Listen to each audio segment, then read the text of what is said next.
Presidents of the European Council and European Commission, Antonio Costa and Ursula von der Leyen, arriving in Beijing for a summit with Chinese leaders. Both sides are negotiating trade tariffs with US President Donald Trump. President Xi Jinping said China and the EU should work together to face what he described as a changing and turbulent world. The more China and Europe need to strengthen communication, enhance mutual trust, and deepen cooperation. But tensions overshadowed their talks, with von der Leyen saying the relationship between the two sides was in need of rebalancing. As our cooperation has deepened, so have the imbalances. We have reached an inflection point. Those imbalances include the EU's $350 billion trade deficit with Beijing. The bloc has imposed restrictions on some imported Chinese goods, including electric vehicles. In response, China has launched anti-dumping probes into European brandy, dairy and pork. These frictions were raised during a meeting with Chinese Premier Li Qiang, as were concerns about Beijing's control over its export of rare earth minerals.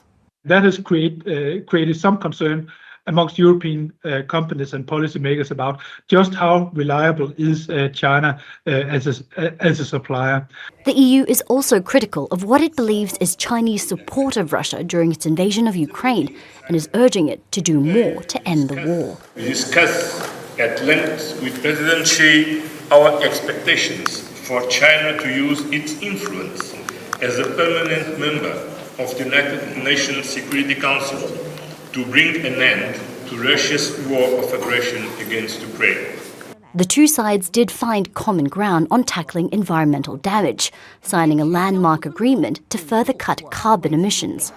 The joint pledge on climate change follows Washington's decision to withdraw from the 2015 Paris Agreement to keep global warming to below 2 degrees Celsius, ideally 1.5. President Xi Jinping had hoped that the EU would do more to present a united front with China against the US, especially on trade.